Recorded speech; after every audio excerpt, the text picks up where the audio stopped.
Takatifu na kila kiumbe kilichoumbwa nawe kinakusifu kwa haki, maana kwa njia mwanao Bwana wetu Yesu Kristo na kwa uwezo tendaji wa Roho Mtakatifu unavitia uzima vitu vyote na kuvitakatifuza, wala uache kwa kusanya watu kwako, ili toka mawio ya jua hata macheo yake dhabihu safi itolewe kwa jina lako.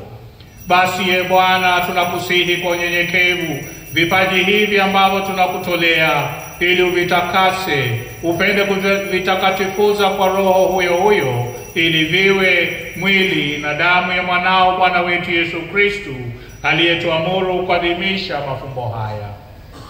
Maana yeye mwenyewe usiku ule alipotolewa, alitoa mkate na kushukuru, aliubariki, akaumega, akawapa wafuasi wake akisema, "Twaeni mle nyote, huu ndio mwili wangu utakaotolewa kwa ajili yenu."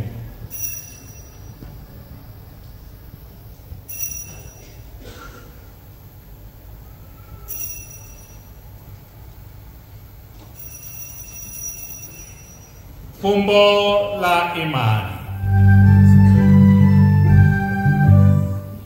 Vivyo hivyo baada ya kula akatoa kikombe, akakushukuru, akakibariki, akawapa wafuasi wake akisema, "Twaeni mnywe nyote, hichi ndicho kikombe cha damu yangu, damu ya agano jipya na la milele, itakayomwagika kwa ajili yenu na kwa ajili ya wengi kwa maondoleo ya dhambi. Fanyeni hivi kwa ukumbusho wangu."